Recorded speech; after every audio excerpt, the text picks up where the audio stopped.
दोस्तों नमस्कार। आज मैं पोल्ट्री फार्मिंग के बारे में यहाँ पे डिस्कस करूँगा।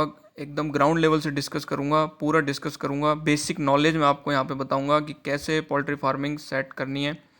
तो जो किसान भाई या जो भी व्यक्ति पोल्ट्री फार्मिंग में बहुत ज़्यादा इंटरेस्टेड है और उसको इसकी बेसिक नॉलेज नहीं है, तो मैं आपको यहाँ पे सामान्य जानकारी दूंगा।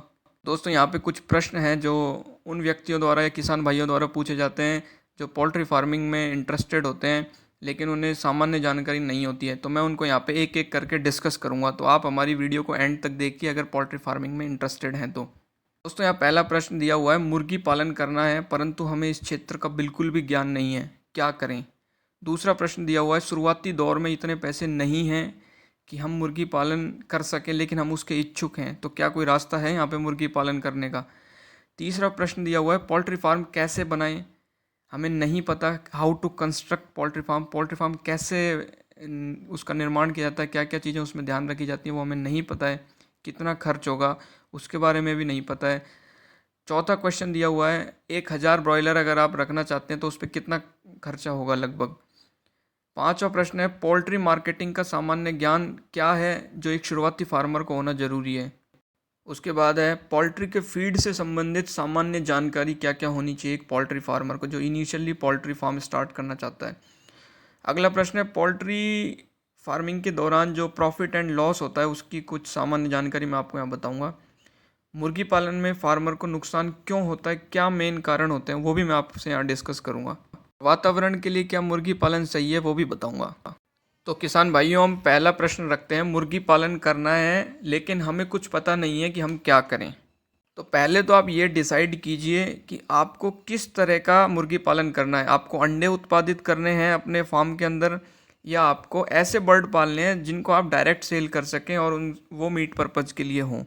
तो दोस्तों दो टाइप के बर्ड अवेलेबल होते हैं, ब्रॉयलर और लेयर। ब्रॉयलर जो होते हैं वो मीट पर्पज़ के लिए पाले जाते हैं और लगभग 40 दिन के लिए वो फार्म में रखे जाते हैं। तो चूज़े लाए जाते हैं, उनके चिक लाए जाते हैं और वो 40 दिन तक फार्म में रख के उनको खिलाया जाता है और जब वो ग्रो कर जाते हैं, लगभग 2 किलो बॉडी वेट गेन कर लेते हैं, तो उनको मार्केट में सेल आउट कर दिया जाता है। अगर आप अंडे उत्पादित करने वाले पक्षी को रखना चाहते हैं तो दोस्तों ये मुर्गियाँ लगभग 18 महीने तक आपको रखनी होंगी और ये लगभग 5 महीने 5.5 महीने पर अंडे देने शुरू करती हैं। तो दोस्तों अगर आप शुरुआती पोल्ट्री फार्मर हैं तो मेरा आपको यही सजेशन है कि आप सबसे पहले ब्रॉयलर फार्मिंग की तरफ ध्यान दें। तो दोस्तों ब्रॉयलर फार्मिंग के बारे में हम यहाँ पे पूरी चर्चा करेंगे। जो मेरा पूरा डिस्कशन रहेगा वो ब्रॉयलर फार्मिंग के ऊपर फोकस रहेगा, क्योंकि दोस्तों ब्रॉयलर फार्मिंग में मात्र 40 दिन के अंदर आपको पूरा मार्केटिंग आपकी हो जाती है और आपको इनपुट और आउटपुट का भी अच्छे से पता चल जाता है। और दोस्तों ब्रॉयलर फार्मिंग का मैनेजमेंट भी लेयर फार्मिंग से ज़्यादा आसान है। तो मेरा सजेशन ये है कि आप अगर नए शुरुआती फार्मर हैं तो आप सबसे पहले ब्रॉयलर फार्मिंग की ओर फोकस कीजिए। अब दोस्तों मैं आपको ब्रॉयलर फार्मिंग का की कंसेप्ट बता देता हूँ। ब्रॉयलर फार्मिंग का की कंसेप्ट है सीधा सीधा FCR, फीड कन्वर्जन रेशो। अगर आपने ब्रॉयलर फार्मिंग में फीडिंग पे प्रॉपर ध्यान दिया तो आपकी फार्मिंग तभी चलेगी, अन्यथा नहीं। ताकि और भी फैक्टर हैं लेकिन ब्रॉयलर फार्मिंग का मेन जो ध्यान देने योग्य बिंदु है वो है FCR, फीड के बारे में आपको बहुत ध्यान देना है। दोस्तों ब्रॉयलर जो है वो ऐसे बर्ड्स होते हैं जिनको मीट पर्पज़ के लिए पाला जाता है और ये लगभग 40 दिन तक आपको फार्म में रखने होते हैं। मैं आपको बताऊंगा कि इंडिया के अंदर कौन सी ब्रीडिंग ग्रुप्स हैं जिनको आपको अपने फार्म में परचेज करना चाहिए। तो दोस्तों 2 साइजेबल ब्रीडिंग ग्रुप्स अवेलेबल हैं, जिसमें पहला होता है एविजन और दूसरा होता है कॉब वेंट्रीज। एविजन के अंदर दोस्तों रॉस और हबर्ड आते हैं और कॉब वेंट्रीज के अंदर कॉब आता है, COBB कॉब। क्योंकि आप शुरुआती पोल्ट्री फार्मर हैं तो मैं आपको सजेस्ट करूंगा आप कॉब के जो चिक्स हैं वही अपने फार्म पे लेके आए। 400Y और 430Y करके चिक्स अवेलेबल होते हैं, उनको आप अपने फार्म पे लेके आए। क्योंकि अगर आप सस्ते के चक्कर में पड़ेंगे, क्योंकि रॉस और हबर्ड बहुत सस्ते आते हैं कंपेयर टू कॉब, तो आप क्या करेंगे, अगर इनको फार्म में लेके आ जाएंगे तो ये डिजीज़ रेजिस्टेंट नहीं होते हैं और बहुत ज़्यादा इनमें प्रॉब्लम आ जाती है, मॉर्टेलिटी ज़्यादा हो जाती है और FCR भी इनका प्रॉपर नहीं होता है। हालांकि आपको हबर्ड और रॉस बहुत सस्ते मिल जाएंगे कॉब से, लेकिन मेरा आपको पर्सनल सजेशन है कि आप कॉब लेके आएँ अपनी फार्म के अंदर। क्योंकि हबर्ड को मेंटेन करने के लिए टेम्परेचर भी ज़्यादा चाहिए होता है, तो सर्दियों के टाइम पे, ब्रूडिंग के टाइम पे ज़्यादा टेम्परेचर मेंटेन करना होगा आपको। प्लस ये 3.5 किलो तक फीड खा जाते हैं एडल्ट, और 2 kg तक ही बॉडी वेट गेन कर पाते हैं। जबकि कॉब जो है वो 3 kg फीड खा के ही 2 kg वेट गेन कर लेता है। हम बात करें पहचान की, तो कॉब जो होते हैं उनके जो पैर होते हैं एडल्ट के, वो पीले रंग के होते हैं दोस्तों। अगर हम बात करें रोज़ की, तो दोस्तों जो रोज़ होते हैं वो मीडियम क्वालिटी के होते हैं, और परफॉर्मेंस इनकी जो होती है वो कॉब से कम होती है। और इनके जो पैर होते हैं दोस्तों वो पिंक कलर के होते हैं, गुलाबी कलर के होते हैं एडल्ट के अंदर। और हबर्ड के जो पैर होते हैं दोस्तों वो सफ़ेद कलर के होते हैं एडल्ट के अंदर। लेकिन आपको मेरा सजेशन है, आप अपने पोल्ट्री फार्म पे कॉब ही लेके आएँ स्टार्टिंग। अगर आप इनिशियल पोल्ट्री फार्मर हैं, आपको कोई एक्सपीरियंस नहीं है, तो आप कॉब ही लेके आएँ अपने फार्म पे। तो मैं आपको बता देता हूँ कि जो नए फार्मर्स होते हैं उनको पता नहीं होता, इसलिए वो किसी भी हैचरी से चूज़े को खरीद लेते हैं, चिक्स को लेके आ जाते हैं। तो दोस्तों ऐसा ना करें, रजिस्टर्ड हैचरी से ही चिक्स को लेके आएँ। आपको इसके बारे में नहीं पता है तो दोस्तों पुराने फार्मर्स जो हैं, जो पोल्ट्री फार्म चला रहे हैं, उनसे कांटेक्ट करें और उनसे पूछें कि कौन से चिक्स सही हैं, किन की मॉर्टेलिटी कम है, जहाँ से वो चिक्स ले रहे हैं उनकी क्या मॉर्टेलिटी है, क्या FCR है, उसके बारे में पूछें आप। क्योंकि ये अलग अलग स्टेट का अलग अलग डिपेंड करता है डाटा। बात करें अगर कंपनी की, तो दोस्तों वेंकीज और फोनिक्स 2 ऐसी कंपनियां हैं जो स्टैंडर्ड हैं, और इनके जो चिक्स होते हैं उनकी मॉर्टेलिटी भी कम होती है और FCR भी बहुत ठीक होता है। FCR के बारे में हम बाद में डिटेल में डिस्कशन करेंगे इसी वीडियो के अंदर। तो दोस्तों अगर आप चिक्स मंगाना चाहते हैं इन कंपनी के, तो आपके जो लोकल एरिया में ही इन कंपनियों के एजेंट मिल जाते हैं। और अगर आपको नहीं पता इसके बारे में, तो आप किसी भी पोल्ट्री फार्म के ओनर से कांटेक्ट करें, वो आपको इनके एजेंट के बारे में बताएगा। या फिर आप डायरेक्टली यूट्यूब पे जाके या इंटरनेट पे कांटेक्ट कर सकते हैं। तो इसके एजेंट से कांटेक्ट करें, वो आपको एक पर्टिकुलर डेट देगा, उस डेट को आपके फार्म पे वो चिक्स को लेके आ जाएगा। लेकिन उससे पहले आप इसकी कंप्लीट इन्फॉर्मेशन ले लें कि वो किस हैचरी से ला रहा है, रजिस्टर्ड है कि नहीं है। रजिस्टर्ड हैचरी से ही अपने फार्म में चिक्स को मंगाएं। अगर दोस्तों आपके पास इतनी अर्निंग है कि आप साइड बिजनेस के तौर पर रख सकते हैं इसको, तो आप दोस्तों इसको बिना बैंक से लोन लिए ही स्टार्ट कर सकते हैं। और इनिशियली आप थोड़े थोड़े कम कम मुर्गों से ही स्टार्ट, कम चूजे आपके फार्म पे मंगाएं, लगभग 100 या 500 से स्टार्ट कर सकते हैं, और बाद में इसको 5000 या 10,000 तक ले जा सकते हैं। लेकिन आप स्टार्टिंग में ज़्यादा मुर्गे ना लाएं। अब दोस्तों कई फार्मर्स का, कई किसान भाइयों का ये प्रश्न होता है कि शुरुआती दौर में हमारे पास इतने पैसे नहीं हैं कि हम पूरा सेटअप कर सकें, तो इसके अलावा कोई रास्ता है क्या, हम मुर्गी पालन कर सकते हैं? तो दोस्तों बिल्कुल रास्ता है इसके लिए।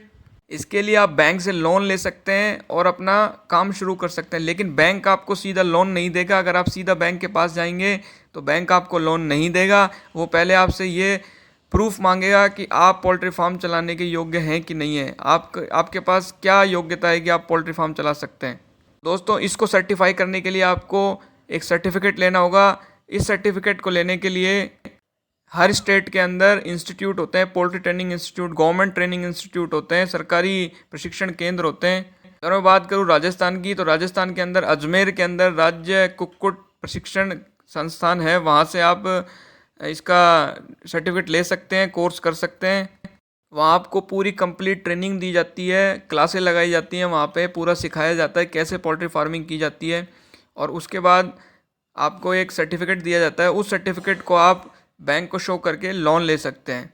लेकिन वैसे हर बैंक की अपनी अपनी अलग अलग डॉक्यूमेंट फॉर्मेलिटीज़ होती हैं, तो हर बैंक का अपना अपना अलग क्राइटेरिया होता है।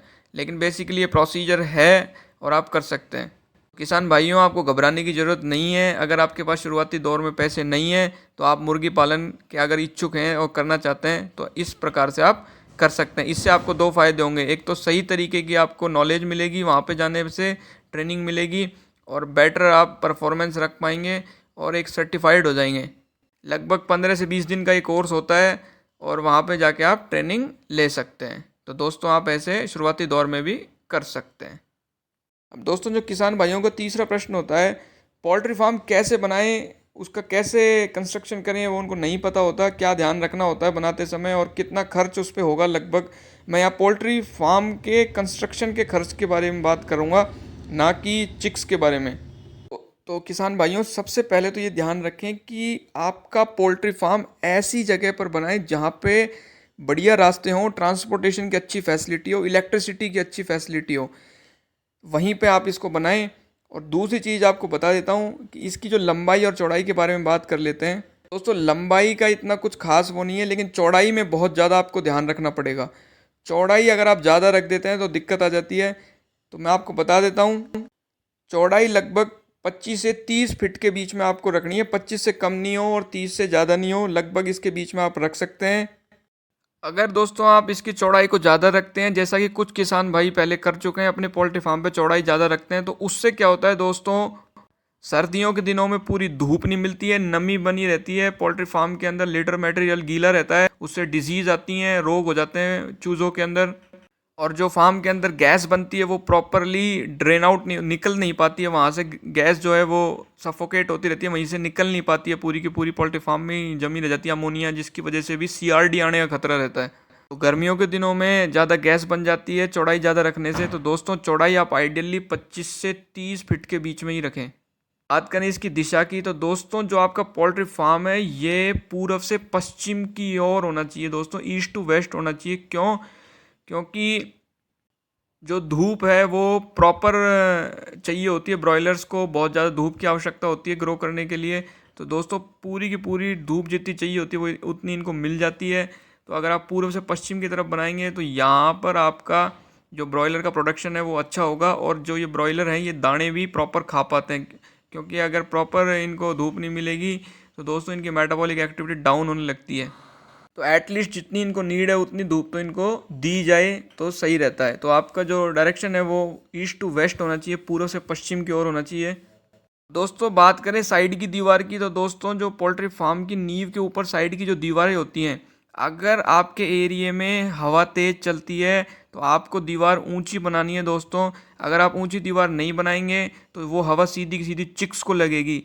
अगर वो चिक्स को सीधी सीधी लगेगी तो इन्फेक्शन डिसेमिनेट होता है, उससे एक जगह से इन्फेक्शन दूसरी जगह जाता है और चिक्स के अंदर CRD आने का भी खतरा रहता है। आपको साइड की दीवार ऊंची रखनी है थोड़ी सी, अगर आपकी एरिया में हवा तेज़ चलती है तो।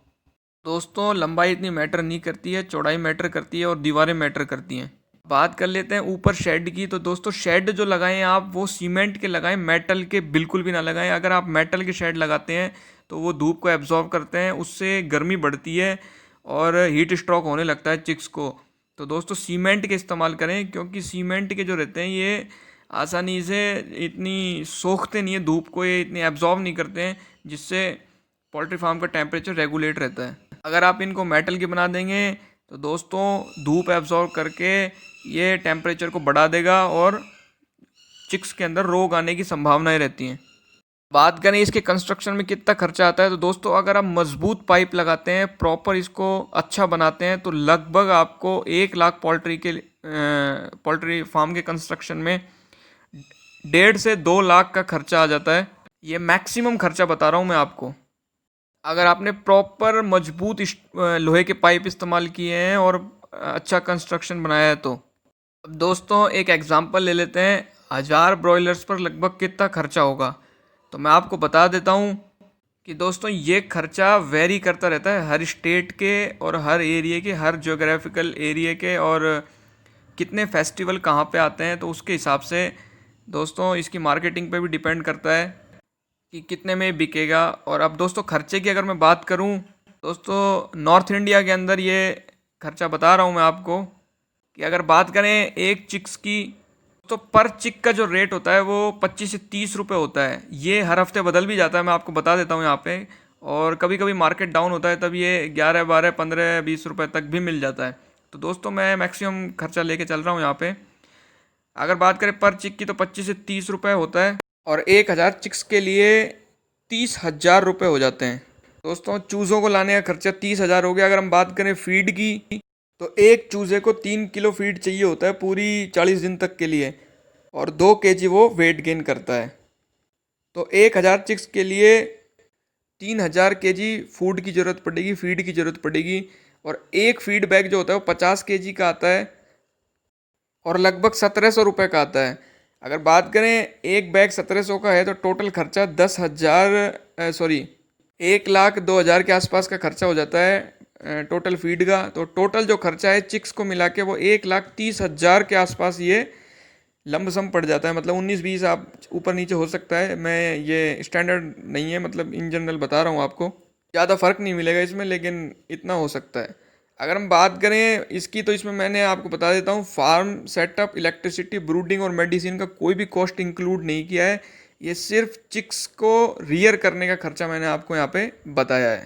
फार्म सेटअप का खर्चा मैं आपको पहले बता चुका हूँ, लगभग जो बता चुका हूँ पहले 1 लाख के आसपास आएगा। और इलेक्ट्रिसिटी बिल, ब्रूडिंग, मेडिसिन, ये डिपेंड करते हैं कि आप कैसे चिक्स को रियर कर रहे हैं, क्योंकि मेडिसिन की रिक्वायरमेंट बढ़ भी सकती है और नहीं भी ज़रूरत पड़ सकती।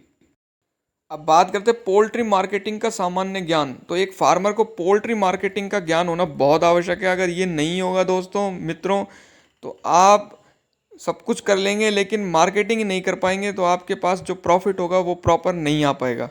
सबसे पहले मैं बात करता हूँ चिक्स खरीदने का समय। तो दोस्तों, जो चिक्स खरीदे जाते हैं वो लगभग जुलाई अगस्त के आसपास खरीदे जाते हैं, क्योंकि इस टाइम इनकी रेट भी सस्ती होती है और इस टाइम ना तो ज़्यादा गर्मी होती है और ना ज़्यादा सर्दी होती है। तो इनके ब्रूडिंग के ऊपर भी खर्चा कम करना पड़ता है, लैंप और इलेक्ट्रिसिटी का भी खर्चा कम होता है। और इससे इस टाइम पे इनकी मॉर्टेलिटी रेट भी कम होती है, क्योंकि मौसम ज़्यादा वेरिएंट नहीं होता है, तो ज़्यादा चिक्स मरते नहीं हैं। तो ये जो चौमासे का मौसम होता है जुलाई अगस्त का, इस टाइम पे चिक्स को रियर करना चाहिए, खरीदना चाहिए, फ्लॉक पूरा लेके आए चिक्स का फार्म के ऊपर, फार्म के अंदर। क्योंकि दोस्तों, अगर मार्केट नहीं होगा तो बेचोगे कैसे, और कैसे इनको बाद में रखोगे, फीड कैसे खिलाओगे, और ज़्यादा फीड खिलाओगे तो और लॉस में जाओगे। दोस्तों, जो ये सावन का महीना होता है अगस्त के आसपास का, इस टाइम पे मार्केट पूरा डाउन होता है दोस्तों। जो मार्केट की जो वैल्यूज़ होती हैं, रेट होती है, पूरी गिरी हुई होती हैं। तो इस टाइम पे अगर आप चिक्स को रियर करते हैं तो सही रहता है। लेकिन अगर आप इस टाइम पे एडल्ट मुर्गे को सेल करना चाहते हैं, जिसको आपने पहले रियर किया था और सावन तक आपका मुर्गा तैयार हुआ है, तो दोस्तों उसकी सेल बहुत डाउन हो जाएगी, आपको प्रॉफिट कुछ भी नहीं होगा। तो सावन से पहले और सावन के बाद ही मुर्गा बने, ऐसा आप कुछ कर सकते हैं। तो दोस्तों, ये मार्केटिंग है। किसान भाइयों, चिक्स को ऐसे टाइम पे आपके फार्म पे मंगाओ जब आपका मुर्गा तैयार हो जाए, कंप्लीट एडल्ट बड़ा हो जाए। तो उस टाइम पे कोई फेस्टिवल हो आपके एरिया में, तो जिस स्टेट में आप रहते हैं उसमें पहले एस्टिमेट कर लें कि जब आपका मुर्गा बन के तैयार होगा तो वहाँ पे उस टाइम पे कोई फेस्टिवल है या नहीं है। क्योंकि अगर उस टाइम पे फेस्टिवल नहीं होगा तो आपकी जो सेल होगी वो सेल तो हो जाएगी, लेकिन उसकी जो रेट मिलेंगी आपको वो उतनी नहीं मिलेंगी जितनी आपकी डिज़ायरेबल थी। आप जितनी रेट के इच्छुक थे वो आपको नहीं मिलेगी, तो आप लॉस में भी जा सकते हैं या फिर आप कोई प्रॉफिट में नहीं जाएंगे। दोस्तों, मैं आपको एक चीज़ बताना भूल गया था कि कितने मुर्गे के लिए कितनी जगह, कितने चूज़ों के लिए कितनी जगह की ज़रूरत पड़ेगी। दोस्तों, ब्रॉयलर के केस में लगभग 1 से 1.3 स्क्वायर फीट तक पर चूज़े के लिए ज़रूरत पड़ती है। तो लगभग अगर आपको 100 मुर्गे पालने हैं तो 130 स्क्वायर फीट की जगह होनी चाहिए, क्योंकि चूज़ों से जब वो मुर्गे बन जाएंगे तो उस टाइम तक आपको जगह की ज़्यादा ज़रूरत पड़ेगी। पहले चूज़ों के लिए जगह कम होगी, लेकिन बाद में मुर्गों के लिए ज़्यादा जगह की ज़रूरत पड़ेगी, तो आप पहले से ही ज़्यादा जगह रखें। तो 130 स्क्वायर फीट 100 मुर्गों के लिए चाहिए ही चाहिए। अब दोस्तों, अगले प्रश्न की बात करते हैं, पोल्ट्री के फीड से संबंधित सामान्य ज्ञान। तो किसान भाइयों, जब आप इनिशियल फार्मर हैं, शुरुआती फार्मर हैं, और आपको अगर इसके बारे में जानकारी नहीं है तो फीड डीलर आपको बढ़िया से ठग लेगा। तो इससे बचने के लिए आप सबसे पहले आपको बता देता हूँ FCR क्या होता है। FCR का मतलब होता है कितना मुर्गा खा रहा है और कितना बॉडी वेट गेन हो कर रहा है, कितना उसका वजन बढ़ रहा है।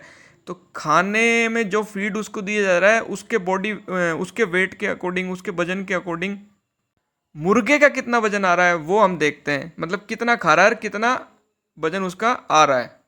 तो जितना ये फीड खाता है उसका आप वजन तोल लीजिए, और जब बाद में मुर्गे तैयार हो जाते हैं तो उसका वजन तोल के फीड के वजन में भाग दे दीजिए। तो जो निकलता है वो FCR होता है, फीड कन्वर्जन रेशियो। कितना फीड खाया और कितना मीट में कन्वर्ट किया। अगर किसी फीड का FCR ज़्यादा है तो उसको मत खरीदिए, वरना आप लॉस में जाएंगे और आपका पैसा भी ज़्यादा खर्च हो जाएगा और बॉडी वेट भी उतना नहीं आएगा ब्रॉयलर्स का। क्योंकि मैं आपको वीडियो में पहले ही बता चुका हूँ, ब्रॉयलर फार्मिंग में FCR का बहुत ज़्यादा रोल है। तो अगर जनरली देखें, जो नॉर्मल मार्केट में फीड अवेलेबल है उसका FCR 1.5 आता है। इसका मतलब ये है कि 3 किलो 40 दिन में एक ब्रॉयलर खा के और 2 किलो वजन गेन कर लेता है, वजन उसका 2 किलो हो जाता है लगभग। तो ऐसे फीड को आप खरीद सकते हैं। तो किसान भाइयों, मेरी आपसे गुजारिश है कि जिस भी फीड को आप खरीदें उस पर एफसीआर ज़रूर देखें और फीड डीलर से डायरेक्ट बोलें कि हमें ऐसा फीड उपलब्ध कराओ जिसका एफसीआर कम से कम हो। अगर एफसीआर ज़्यादा होगा तो दोस्तों पक्का मैं डेफिनेटली कह रहा हूँ आपको, आपका फार्म लॉस में जाएगा। ये डाटा जो पोल्ट्री फार्म है उनसे विजिट करके कलेक्ट किया हुआ है दोस्तों। मित्रों, आप एक काम और कर सकते हैं। आप क्या करें कि अपने आसपास जो भी पोल्ट्री फार्म है उस पर विजिट करें, उनके ओनर से पूछें कि वो कौन सा फीड खिला रहे हैं अपने पोल्ट्री को, उसका क्या एफसीआर है, उसकी क्या मोर्टलिटी आ रही है, कितना बॉडी वेट गेन हो रहा है, क्या मार्केट रह रहा है, उसके अकॉर्डिंग भी आप अपना पोल्ट्री फार्म सेट कर सकते हैं। लेकिन दोस्तों बिना जानकारी के पोल्ट्री फार्म ऐसे सेट ना करें और फीड तो बिल्कुल कतई ना खरीदें। ये जानकारी थी दोस्तों फीड के बारे में। अब किसान भाइयों हम चर्चा करेंगे प्रॉफिट एंड लॉस के बारे में। तो मैं आपको बता देता हूँ, पोल्ट्री इंडस्ट्री के अंदर सबसे ज़्यादा जो डिपेंड करता है वो करता है डिजीज़ की तैयारी है, मुर्गियों में कितना रोग फैला है और कितना आपका मेडिसिन के ऊपर खर्चा हुआ है और क्या मार्केटिंग रही है, क्योंकि जो मार्केटिंग है वही डिपेंड करेगी कि कितना आपको प्रॉफिट हुआ है। तो दोस्तों ये 50-50 का चांस रहता है, 50-50% का चांस है। 50-50% चांस है कि 50-50 का है दोस्तों, क्योंकि इसलिए मैं आपको बता रहा हूँ। आप इनिशियली अगर शुरू कर रहे हैं, शुरुआती दौर में अगर आप पोल्ट्री फार्म डाल रहे हैं तो आप सबसे पहले ब्रॉयलर से स्टार्ट कीजिए और उसके बाद आप लेयर फार्मिंग कीजिए। अगर पहले से आप लेयर फार्मिंग कर लेंगे और लॉस में चले जाएंगे तो दोस्तों, मित्रों, किसान भाइयों, आप कर्जे में डूब सकते हैं। इसलिए आप पूरा अच्छे से नॉलेज लें पहले। किसान भाइयों, मैं आपको बता देता हूं कि कई पोल्ट्री फार्मर्स हैं वो नुकसान में भी चले जाते हैं। तो क्या कारण है कि मुर्गी पालन में कई बार फार्मर लॉस में चला जाता है? तो मैं आपको बता देता हूं कि जो वो चिक्स लेते हैं वो रजिस्टर्ड हैचरी से नहीं लेते हैं कई बार, और ऐसे ही चिक्स ले आते हैं अपने फार्म के अंदर। तो मैं आपको बता देता हूँ, रजिस्टर्ड हैचरी से ही चिक्स लें। दूसरी बात बता देता हूँ, वैक्सीनेशन की प्रॉपर वैक्सीनेशन करें अपने चिक्स में। तीसरी सबसे इंपॉर्टेंट चीज़ है, फार्म को मैनेज करें हाइजेनिकली, उसको मैनेज करें, बहुत अच्छे से उसको मैनेज करें। उसकी टीन शेड को देखें, हीट तो नहीं है फार्म के अंदर, टेम्परेचर मेंटेन करें, ब्रूडिंग टेम्परेचर मेंटेन करें। अगर ये नहीं है तो आपका फार्म लॉस में चला जा सकता है, क्योंकि चिक की मॉर्टलिटी हो जाएगी। बात करें अगर फीड, अगर आपने महंगा खरीद लिया दोस्तों, तो डेफिनेटली आप कंफर्म पक्का लॉस में जाओगे। तीसरी चीज़ है, सही समय पर अगर आपने मुर्गे तैयार नहीं किए, फेस्टिवल आ रहा है और आपने मुर्गे तैयार नहीं किए, फेस्टिवल के बाद किए, तो दोस्तों आपकी उतनी सेल नहीं रहेगी, उतने आपको पैसे नहीं मिलेंगे जितने आप डिज़र्व करते हो, जितना आप पैसा चाहते थे उतना आपको नहीं मिलेगा। अगर दोस्तों मार्केट ख़राब चल रहा है किसी वजह से, जैसे अब कोरोना का कंडीशन चल रही है, तो ऐसे ही अगर कोई कंडीशन आ जाती है तो भी लॉस चला जाता है। लेकिन जो मेन रीज़न है दोस्तों, वो रजिस्टर्ड हैचरी से चिक्स नहीं लेते हैं और वैक्सीनेशन नहीं करते हैं, मेडिसिन का जो खर्चा वो बचाने की कोशिश करते हैं। लेकिन बाद में क्या कंडीशन होती है, जब चूजे मरने लगते हैं तो मेडिसिन पे ज़्यादा लॉस होने लगता है उनका, क्योंकि वो मेडिसिन खरीदते रहते हैं और देते रहते हैं, विटामिन्स मिनरल्स इन पे खर्चा कर देते हैं बहुत ज़्यादा, और इंजेक्टेबल मेडिसिन लगाने लग जाते हैं। कई ऐसे फार्मर्स हैं खुद ही इंजेक्टेबल मेडिसिन लगाते हैं, वेटनरी डॉक्टर से सलाह भी नहीं लेते। तो दोस्तों कोई भी ऐसी कंडीशन आती है आपको तो वेटनरी डॉक्टर से एक बार सलाह लें, वो आपको अच्छी सलाह ही देगा।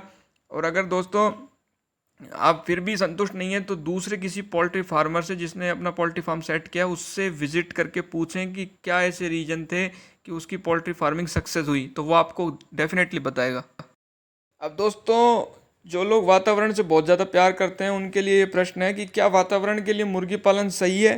तो मैं आपको बता देता हूँ यहाँ पर कि 1 किलो चिकन मीट बनाने के लिए 6 kilo green house gas produce होती है। और यहीं पे अगर आप 1 किलो बीफ बना रहे हैं, यानी कि 1 किलो बॉडी वेट ले रहे हैं अगर किसी भी कैटल का, तो दोस्तों उसमें 60 KG green house gas produce होती है। तो अब मुझे यहाँ बताने की ज़रूरत नहीं है, आप खुद ही कंपेयर कर सकते हैं कि कौन सी फार्मिंग बेटर है। बाकी बेटर दोनों ही हैं, क्योंकि ये इंटरेस्ट पे डिपेंड करता है दोस्तों, इंटरेस्ट पे डिपेंड है। कई ओनर डेयरी फार्मिंग में बिलीव रखते हैं तो उनके लिए भी ठीक है, और कई ओनर पोल्ट्री फार्मिंग में बिलीव करते हैं। तो दोस्तों पोल्ट्री फार्मिंग के अंदर एनवायरनमेंट को नुकसान कम पहुंचता है, इसलिए आप इसकी ओर ध्यान दें अगर आप इच्छुक हैं तो। धन्यवाद। अगर दोस्तों आपको वीडियो पसंद आया है, किसान भाइयों कुछ सीखने को मिला है, तो ये हमारा यूट्यूब चैनल है, यहाँ पे हम बहुत सारी इन्फॉर्मेशन देते हैं रिगार्डिंग वेटरनरी, और आप इसको लाइक कर सकते हैं, शेयर कर सकते हैं, कमेंट कर सकते हैं। नीचे एक लाल बटन दिया हुआ है राइट हैंड साइड दाहिनी ओर, एक लाल बटन दिया हुआ है, वो सब्सक्राइब का है। उससे क्या होगा, कि हमारी अगली वीडियो की नोटिफिकेशन आपको मिल जाएगी। जय हिंद, जय भारत।